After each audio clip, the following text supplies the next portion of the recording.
What's going on? What's going on? You know what time it is. It's drive time. And this is a wonderful day in Scottsdale, Arizona. I hope you're having a wonderful day wherever you are. Thank you for tuning in, logging on. I want to talk to you about relationships with parents. When I grew up, my father and I didn't have the best relationship. He was a father that worked all the time. He had 9 children. I was one of the youngest. He had 2 families, and I was the youngest of our family. And my dad worked very hard, and he just never had much time for his children. And they would have days at school where parents would come, and my father would never come. He'd never come to the games or performances. He never came to our school. And I always made excuses for him because other dads would be there, and they asked what my dad did, and I'd always say, well, he traveled a lot, and I'd give him some kind of job that he did that required him to be gone a lot. But the truth is, I resented the fact that he couldn't be there.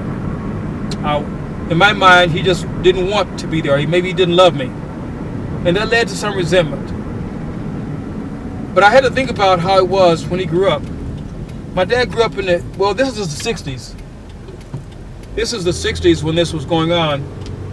A time when civil rights were very prevalent.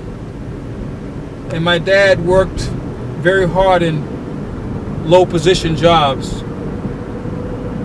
And I remember one time my dad and I were going into the post office. As we were entering, a white man came out, and my dad knew the man.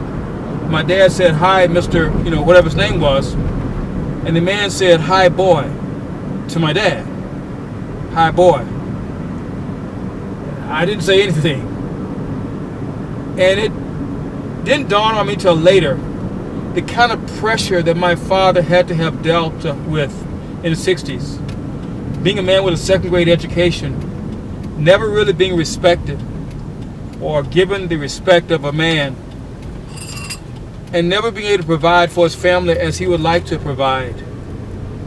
It had to be a very difficult and desperate time for him. And all I'm saying is that you may not have had the best relationship with your parents, whether it's a mother or whether it's a father, and you may never understand why they treated you the way they did or didn't do the things that you thought they should do. So rather than trying to understand, which you will never understand, seek understanding, which means have an understanding heart, have understanding and compassion, because you'll never know what they dealt with. You'll never understand all of the difficulties and the stress that they were under. So when you can't understand, seek understanding, forgiveness, and compassion.